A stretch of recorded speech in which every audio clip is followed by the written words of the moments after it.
Mayong adlaw sa inyo tanan mga kadadis.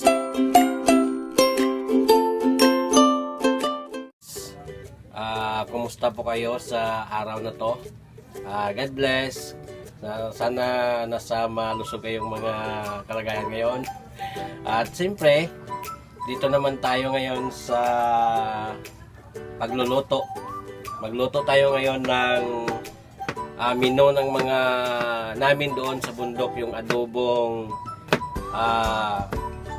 sa buko ng mga Ilonggo. Kasi doon sa bundok mga kadadis, yung makikita mo lang sa paligid, yun talaga yung like dito sa dito sa syudad na marami kang mabibili. Pero doon sa amin, doon sa bundok, ito lang yung makikita namin sa paligid. So ang ating mga ingredients ngayon sa ating adobo sa buko, siyempre buko, meron tayong mantika, langgaw, tuyo, meron tayong paminta, meron tayong aji, asin, siyempre ang ating pork, at saka meron tayong balatong, meron tayong patatas, at meron tayong stiwitis na press, tapos green chili, bombay, ahos, at saka luya, at gamit tayo ng magic. So talaga sa bundok mga kadadis, ito lang yung makikita ninyo. So ito yung gagawin natin ngayon, para matikman naman nila na kung paano yung mga menu ng Ilonggo doon sa bundok. So ngayon, ito yung ating pork. So, 1 kilo lang to mga kadadis, kasi pang bahay na luto lang.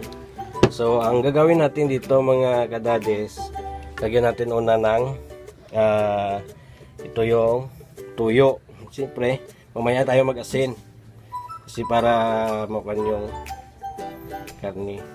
Okay. At kunting suka,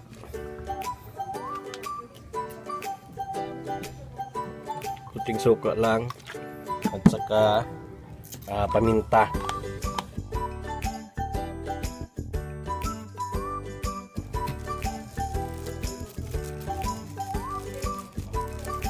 Okay. At saka ang kasama ko dito mga kadadis, yung aking camera girl, si Ate Kissy, Daddy Bong, at saka si Ate Trixie. Yun siya ang ng ating mga ingredients nag-prepare. So bago pa lang nakabukas ng mga cellphone, please subscribe. So mix lang natin mga kadadis, mix lang natin. Saka siguro lagay natin dito, pwede na to i-direct mga kadadis.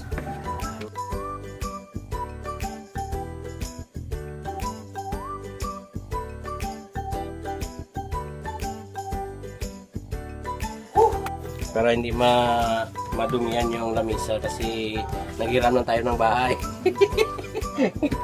Okay, lagay natin dito, kasi pork ito hindi natin ma-direct doon, kasi doon sa amin natin ito, tsaka luya pati, doon natin yung luya. So direct na to mga kadadis.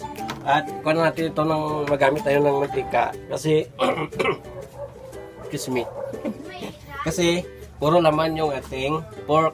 So hindi kami nagkuha ng puro taba, kasi so ikaw na natin siya kung sa mga Ilonggo pa, katihin natin ng mantika. Diba? Maliit lang.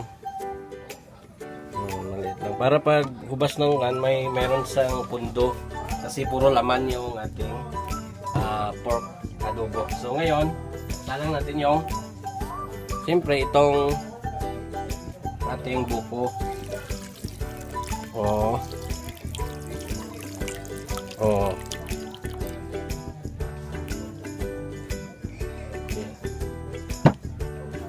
Ito na mga kadadis,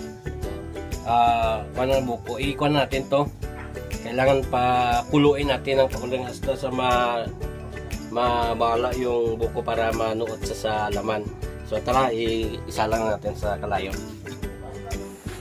Okay mga kadades, ito na. Isa lang natin sa super kalan. Super kalan. So, ang gawin natin, pandarin natin to. Tak, tak, tak. Yun. Para kumukulo siya. At para magubas yung buko. So, mamaya lang makikita nyo kung ano ang resulta nito. Abangan.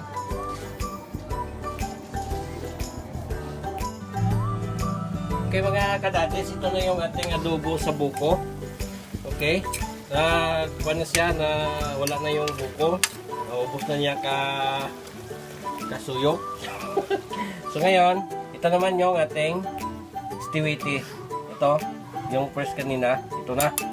So ilagay natin para mamula-mula siya mga kadades. Okay? Sana masunod nyo to. Kasi pang bahay na to, masarap to. At saka yung ating patatas. O patatas to, tomato. At saka yung ating balatong. Okay. Ating sitaw. Sa aming Ilonggo, latoy to, latoy.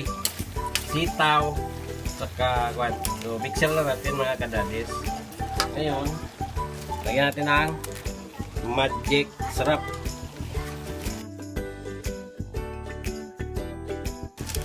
Iubos na natin. Tsaka tayo ng kunting tuyo lang, tuyo.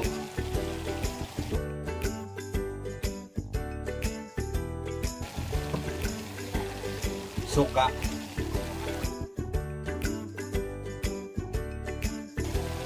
Ngayon, kunting mixer na natin.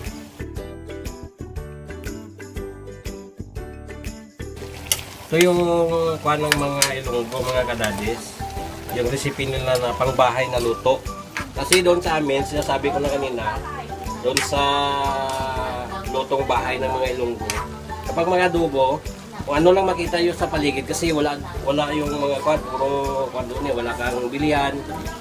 So kung ano sa paligid yun, doon ilagay. Yung iba, yung dabong yung kuha nila dito. Nila buko pa rin yung sinasabaw nila. So sa amin dito lang para may style siya. So ngayon tikman na natin kung masarap ba o kung hindi.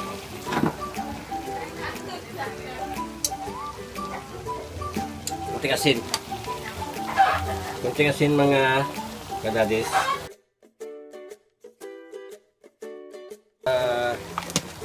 Hindi natin paglagyan ng tuyo. So magkon tayo ng apoy. So okay na to. Tsaka magkon tayo ng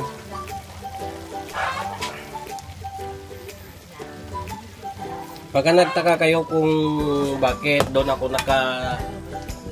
kami nagkon kanina, doon kami nag-start. So dito kami nagluto. Ito bahay namin to, yung super. Kasi isa lang kami compound. So dito ako nagluto kasi wala yung super kalan. Kasi mulan dito sa Takurong mga kadadis, so hindi kami makaluto sa labas. So dito lang kami naluto sa aming bahay. So ikuha natin yung green chili. So maya pa pwede ito mga kadadis. Ikuha na ninyo. So kung gusto nyo dagdagan, kung kayo, pwede nyo dagdagan ng kalamay, yung sugar. Pero kami hindi na kami nagdida kasi yung buko kasi matamis-tamis na siya. So ito lang. Saka panpa natin ng kwan para yung gusto namin kasi dito, gusto ng mga anak namin dito, yung patatas hindi ito matigas, parang masarasal lang siya ba. So pahumokin natin to. So magka tayo ng tubig pa kasi wala na kaming buko. So konting kwan lang mga dadis. Okay. At takipan natin. Babalik lang kami mamaya kung okay na.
Bye.